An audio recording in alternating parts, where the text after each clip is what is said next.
Okay, this is the second poster where we're presenting to a broad audience. So a lot of the people who are going to come to your poster, they're not experts in your field. And this is where you're going to be asked to tell them a lot of the background in your research and what it is that you're exploring in your field. So one way to do this effectively is to have an abstract.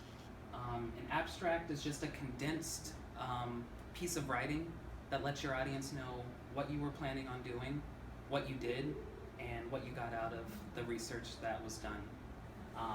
Maybe 4 to 5 sentences is enough, and this allows people to walk by your poster and they're able to take something out of it even if you're not standing there and presenting. So these are more relaxed presentations where you don't even have to be at your poster. So your abstract kind of tells the story of what it is that you've done. And from there, you have total freedom of how you want to organize your poster. As you saw in video 1, we had a landscape presentation. And in this version, we have a actual portrait presentation of a poster. You just have to identify which one you're comfortable presenting with, and then make sure that you're organizing your poster in a logical way. So right here, I actually have 2 abstracts. I was presenting 2 projects at this conference, and the audience would come up, and whichever one they were interested in, I would verse and talk to them about that project. So since I have one project on one side of the poster and one on the other, they're clearly separated, and people will be able to follow along by themselves as they go looking through the poster. If you're doing a landscape presentation, you normally want to present left to right. Or if you're doing a poster presentation like this that's portrait, you want to go from the top to the bottom. Just be consistent in how you present. So if I were to present abstract 1, if my audience is there, I can tell them what was going on in my poster. I don't have to read from my poster because I know what work I've done. This is just for an audience that might not know what you're doing and you're not present at your poster. From there, you want to speak to your images and talk about what they're trying to say. This right here is talking about my methodology, so I can tell them how I actually collected these samples.